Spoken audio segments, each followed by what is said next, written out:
welcome to the property news on Magic Bricks Now, India's first property channel. I'm Amita Balachandra. Let's take a look at the top headlines at this hour.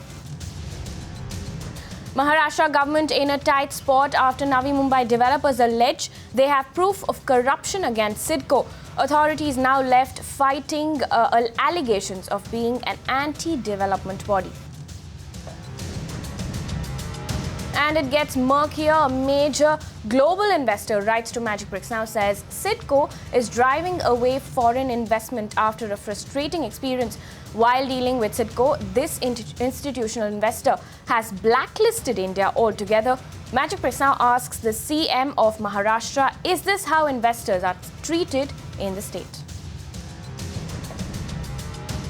Big push for affordable homes in Noida and Ahmedabad. The Noida authority is all set to roll out 2,000 affordable homes this month, while Gujarat government guns for 1 lakh affordable homes in 3 years.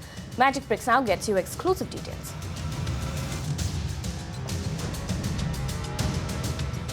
The Magic Bricks Now campaign against corruption in local government is making an impact. Developers in Mumbai are now up in arms against Cidco. In response to a debate conducted on this channel last week, the Arihant Group has now made a set of documents public in a press conference, claiming that the documents provide evidence that Cidco officers are corrupt and anti-development. The serious charges levelled by Arihant Group range from corruption and favoritism to deliberately blocking construction by denying approvals.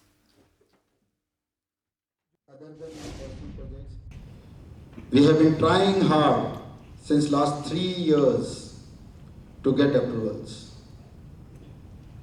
We have made all the payment for fire charges, scrutiny fee in lakhs to Cidco, and have all NOCs of relevant department.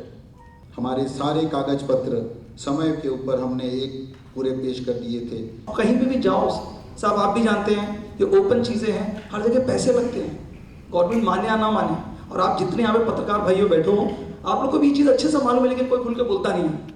हर जगह पैसे लगते हैं और 1-2 महीने बाद आप 7-12 नया निकालो, डिले होता है, फिर से 7-12 नया मांगते हैं, हर बार का पैसा लगता है. तो यहाँ पे अफेक्टेड लोग बैठे हुए हैं. My colleague Aishwarya Palaval, who was at the press conference earlier today, gets us this report. While the government keeps on talking about the ease of doing business, developers here in Navi Mumbai allege that they have been waiting for the past 3 years to get required approvals for their projects in Naina. Now, this developer, Ashok Chhajar, claims that he has been visiting Cidco officials for the past 3 years, from 2013 till date, to get the required approval for his project, Arihant Akansha in Naina. He claims that he has submitted close to 15 plans for this one project to Cidco officials. He says every time he visits Cidco officials, they come up with some flaw or the other in his plan. He says that till date, government could have easily got close to 20,000 houses already made in Naina only if permissions would have been given on time. Not just he, many Navi Mumbai developers say that easily they could have built affordable housing for the citizens of Mumbai only if permissions would have been given on time. Now, this issue of delayed permissions came on the surface after a Navi Mumbai-based developer, Raj Kandhari, took his own life last Monday, citing pressure from officials in Cidco and MMMC. Cidco, of course, is now in the eye of the storm, facing very serious allegation from the developer community. Additional Chief Planner Naina and Cidco V. Venugopal spoke exclusively to Magic Bricks Now and said the tell-all press conference held by Arihant Group tells only one side of the story. There are some news reports in the past that some huge number of applications have come up for approval in Cidco, and only 29 odd have been granted permission. I would like to clarify here on this matter. The development permissions have been granted based on the DCRs which are prevailing. We have not yet prepared the DCR. We have prepared a interim development plan for 23 villages, which is about 37 square kilometers, and the plan has gone to government after carrying out suggestion objections. I would say 360-degree suggestion objections have been carried out. Now, the permissions will happen only when the responsibility is on the developers or the architects of the project to submit all the documents required. Now, if the people are expecting that we will somehow grant permission based on half-cooked documents, documentation are not correct, or documentation which appears to be having some lacunas, and we will overlook that and grant permission. We will never do it. At least I will never ask my team to do it. That is irrespective of fact whether how much pressure comes from the various quarters of the real estate players. We are now uploading, I think in the afternoon, the entire list of 245 is getting uploaded on the web, which says when the application to come, when the application got refusals, every application formal refusals have been given. Now, once the formal refusal is given, it doesn't mean that case is closed. It means the project proponent has to make compliances and the cases are made again alive. Many cases the FSS are asked more than what is desired, what is required, or what is to be given. The access, which is very important in granting development permissions, unless you have a public, you have a authorized public access, no permission can be granted. It is the responsibility of the project proponent to submit authenticated documents and submit the plans and take permissions. That is the first part. Right. Now the second part, which Mr. Chajar is saying, Mr. Chajar is having a case here that is a rental housing scheme somewhere in Palaspai village. This rental housing scheme is a scheme derived by, designed by, I would say, MMRDA. Right. And it is the MMRDA's prestigious project at some point of time. Now these schemes are coming with 4FS. The allegation that my interpretation may be wrong. There is a third party which has done an interpretation, and not a person, 1 or 2 persons, there are 6 or 7 persons in that thing. All top-ranking technical persons from the management of the corporation, they did an independent and they gave a recommendation. They have to follow the recommendation, and most importantly, this is a democracy. If they are not happy with this recommendation, they always have a go to the government under Section 47 of the MRTP Act for under appeal. Bona fide mistakes do happen, but no malafide intention. We will not cow down by any such pressure tactics and give them thing. Yes, they are not asked for FS relaxation, but the calculation that they are asking us to do, the method of calculation they are saying, that is as good as FS relaxation. They are asking us to give more lands, more built-up area, free FSI. Directly they are not saying, please relax me FSI and give me 4K jaga 5 FSI DJ. No, I am agreeing with that thing. But the mode of calculation which they are asking us to do, it amounts to FS relaxation. Now government's technical wing is Director Town Planning at Pune. They have reviewed the entire plan. They have reviewed our entire DCR. They have reviewed all the suggestion objections which we have heard, which the planning committee has heard, to ensure whether due diligence has been done, whether any genuine cases have been not heard. So after that, it has gone to the Urban Development Department. Urban Development Department, there is a scrutiny committee to see that thing. Scrutiny committee, in my understanding, has cleared that proposal now. Now they have asked for few clarifications to us on certain aspects. That clarifications are going. With those clarifications, it is expected to go to Honorable CM. Now, the case against Cidco does not end here. Global investment house Kuwait, a leading institutional investor, wrote to Magic Bricks Now and said Cidco is driving away foreign investment. In his email, Nasser Al-Khalid, the SVP of real estate funds at the company, wrote to us, and I quote, "I have personally met with the chairman of Cidco and followed that with written letters to the MD of Cidco and have had no response.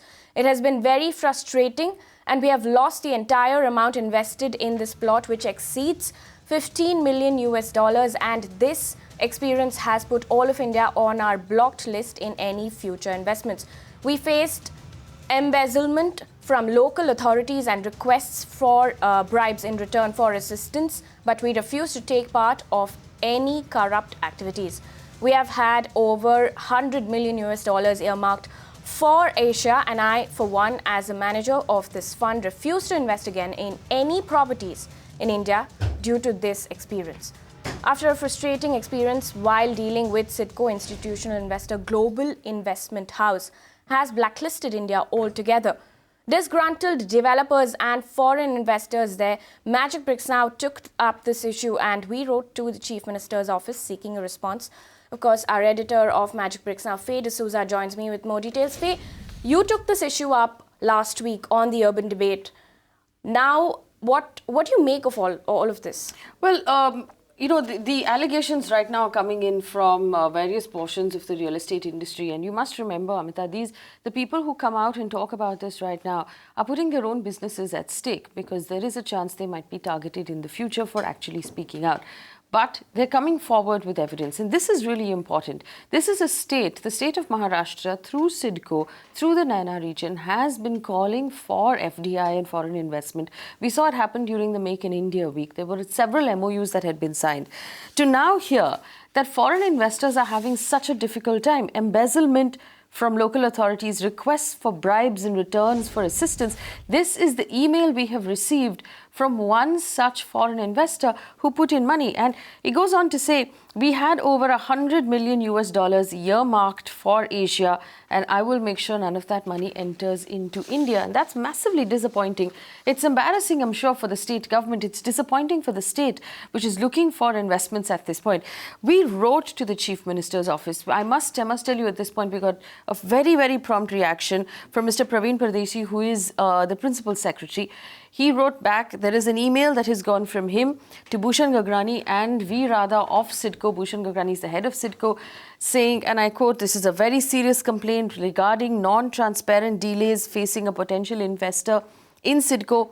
I may request you to call a meeting of the Kuwaiti group in question, resolve the issues that they are facing. That's the email that's gone out, CC us. So it's obviously something that the Chief Minister's office has taken very seriously, and it's something that needs to be looked into, because this no longer is a case that we can brush around under the carpet. And I'll tell you why we take it up so seriously on Magic Bricks now, because when approvals take this long, when approvals have any sort of glitch in them, whether that's favoritism or corruption or simply red tape, if approvals take this long, it means that we do not get homes. We will not get the affordable homes that we need in our cities and in our states, which is why this is a battle that we will continue to fight. And it is a battle that we will continue to fight. Thank you so much for that, Faye. We're not going to let this go, of course. Tonight on the Urban Debate, is Cidco anti-development? That's the question we're asking. Is corruption driving away investors? Our editor Faye D'Souza takes these issues on the Urban Debate at 9 p.m. tonight, where she will be joined by prominent developers and government representatives. If you wish to be involved, get in touch with us. Details are on your screen. Make sure you tune in between 9 and 10 p.m. tonight on Magic Bricks Now. Moving on now, no takers for a Telangana government scheme to build free homes to house slum dwellers. The government had proposed to build 2.6 lakh homes this year under its flagship 2 BHK housing scheme in rural and urban Telangana. What's holding back Realty Inc? Suesha Sawant gets us details. That's right, the size of these homes will be about 560 square feet. There'll be 2 BHKs which will be created for the poor, and they'll be given out free of cost. These will basically come up in the slum areas of both the urban and the rural parts of the state. The unit cost in the rural areas has been fixed at 5.04 lakh rupees, whereas in the urban areas it goes up to 5.3 lakh rupees. The main problem that the state is facing is that the contractors are seeking a higher unit cost, because of which they are wary of participating in this scheme. Several builder bodies are in talks with the government, giving them suggestions to work out a more cost-friendly model. Additionally, 1.25 lakh rupees per unit will be sanctioned for creating infrastructural facilities in the rural areas, and in the urban areas this amount will be 75,000 rupees per unit. The funds will basically be raised by the state government through various funding agencies, and the district collectors in the various districts and the GHMC commissioner have been entrusted with monitoring the scheme. In Hyderabad, the prime areas where these projects will come up include Old City, areas close to Charminar, Alwal and many more. Now, to understand why builders are not willing to participate in this scheme, we're joined in by G. Ram Reddy, President CREDAI Telangana. Thank you so much for joining us on Magic Bricks. Now, Mr. Reddy, first of all, give us your point of view. Tell us what is stopping builders from participating in this scheme. The main reason is construction cost, what the government is expecting and what actually practically we are expecting. Because it's with a good specifications, as if we are constructing a good apartment to sell a normal customer. So the specification also given by the government is very ambitious, and definitely it's a very good. It's a dream home for the poor guys who are going to stay there. It's definitely a dream home. So with those specifications and the location and all those things, when you want to construct in Hyderabad, definitely it is not, cost what government is expecting, the contractor is not able to meet the cost. Also, give us some numbers. How much exactly is it costing you? Government is expecting around 1200 rupees per square feet, wherein it includes all the taxes. Especially when you're talking about this thing, all the overheads, taxes, contractors' profit, and when you take all those things, it is not viable. 200 rupees doing a 12-story building and 15-story building definitely is not workable. That's the main reason. Also, tell us what are the suggestions that you're giving to the government to make this model more cost-friendly for both parties? Discussions are going on. So we suggested some system like this: land, wherever the land is already available, in the same places, if it is possible, feasible, definitely we are going to construct some houses for the 2-bedroom, as well as the same place. If it is feasible, the developer will construct on his own, and he can sell it at own price, own specifications and everything. So that is like a development, joint development system like this. The ratio will be worked out, whatever the ratio, depend upon the location, the pricing and all those things. So similarly, there is other proposal where the feasibility is not there to construct both builder's part and government's part.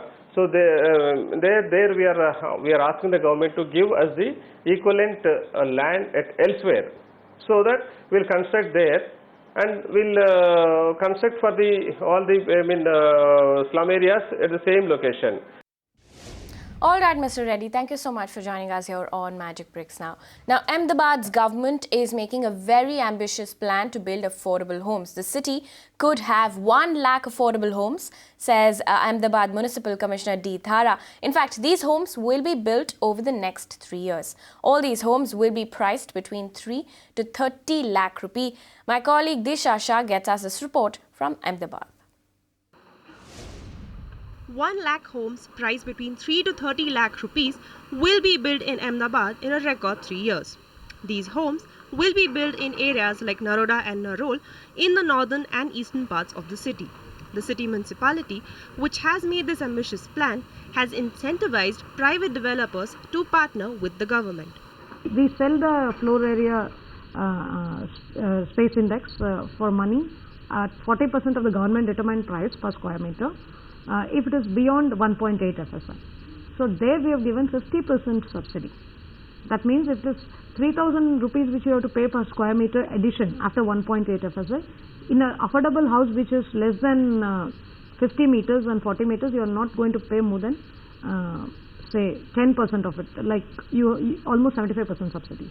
So through that provision, a lot of affordable housing has been created. Because we are giving so many houses, the market is also getting cheaper. So people are able to buy more from the private developers because there they have to come cheaper into the market. The 50% discount on FSI above 1.8 to developers building affordable housing has encouraged builders to build low-cost homes across the city. In terms of price range, the developers are building homes starting from 3 lakh rupees for the smallest house, which is 30 square meters, 5 lakh rupees for a house that is 45 to 50 square meters, and for the low-income group, and above 60 square meters, the price will go up by 11 lakh rupees. Not only in Ahmedabad, but many developers are vying to expand affordable housing in neighboring cities like Surat as well. At present, we have about 15 to 18,000 apartments, and mostly 85% are on possession. We've diversified in Surat, and that also in affordable housing only. So Ahmedabad, we are looking for more than 10,000 apartments in the next 6 years, mainly into Narol and Noida, which are the affordable areas here. And in Surat, we're looking at Kamrej, where we've just launched a 4,000 flat township. In fact, the Ahmedabad Municipal Corporation has already built close to 50,000 affordable homes, either through partnership with private developers or through corporation's public housing provision. Moreover, in the next 3 years, the corporation itself will build close to 10,000 affordable homes through public housing, out of which already close to 6,000 to 7,000 affordable homes are in the completion stage. This is Disha Shah for Magic Bricks Now. Well, big push coming in for affordable housing sector in Noida as well. 2,000 affordable homes under the state government Samajwadi Yojana will be made available in the Noida property market. After a lot of dilly-dallying, the Noida authority is finally going to conduct a lottery to give away the homes. These houses are a part of the UP government's vision to construct 3 lakh affordable homes for the economically weaker section categories by the end of 2016. Deepa Rana gets us more details. According to our sources in the Noida authority, the authority is going to conduct a lottery for at least 2,000 flats under the Samajwadi Awas Yojana or the UP housing scheme in the coming months. Maybe next month this lottery is going to be launched as per our sources. Now 2 kinds of flats are going to be on offer. First 32 square meters, which is going to be priced at 14 lakhs, and the other one which is going to be 71 square meters priced at 25 to 30 lakhs. Now there are 3 sectors where these flats are going to be built for the low income groups and for the economically weaker sections. Now these sectors are 117, 118 and 122. What we are also hearing from the Noida authority is that a large number of these flats have already been constructed and they have already spent rupees 160 crores on this project. And also they are planning, the UP Housing Board is also planning to construct at least 10,000 more units in cities like Ghaziabad, Meerut and Lucknow.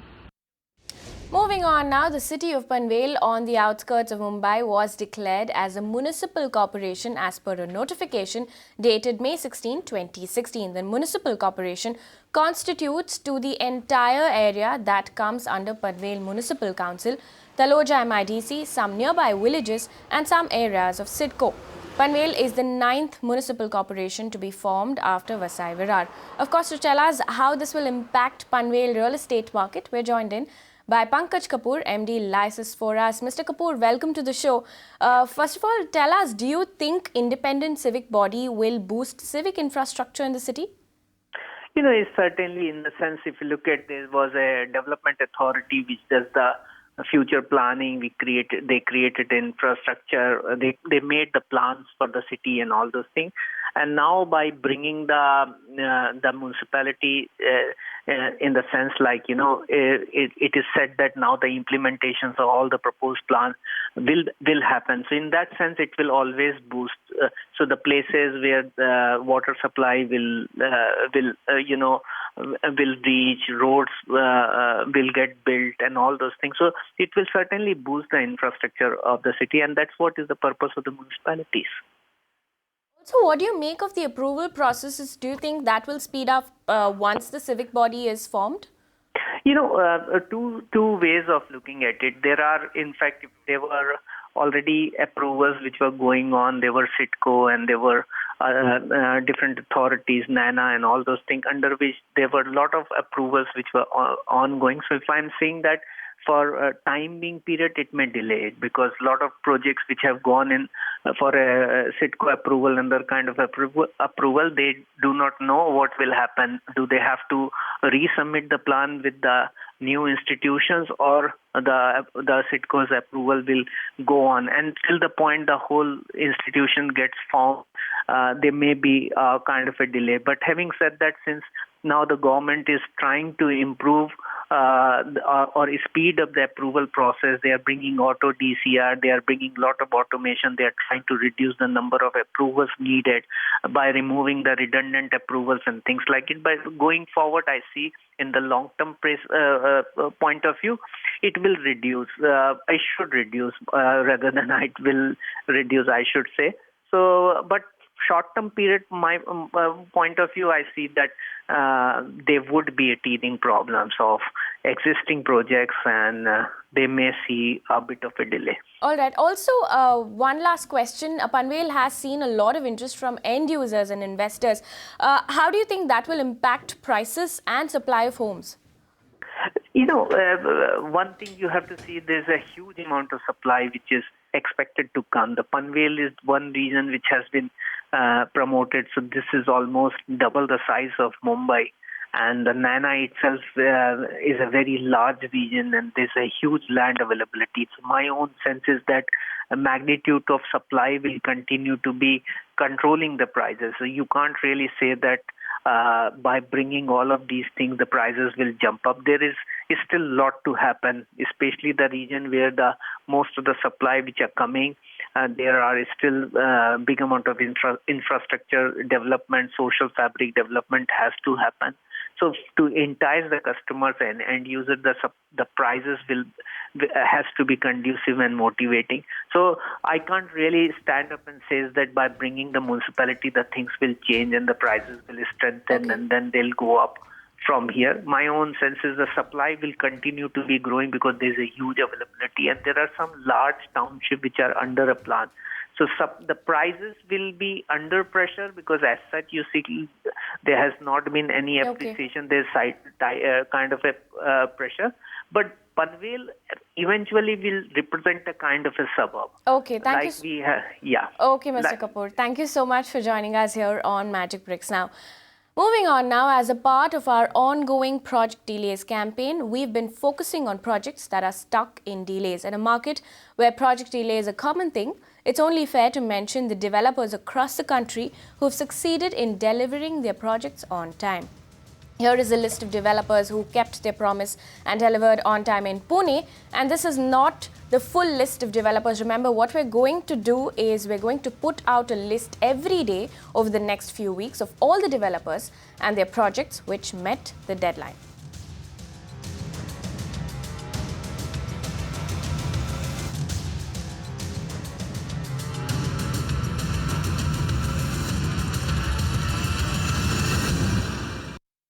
You can watch live TV on our website mpnow.in. Find us on Facebook at facebook.com/magicbricksnow. And don't forget to click the like button. You can also follow us on Twitter at Magic Bricks Now.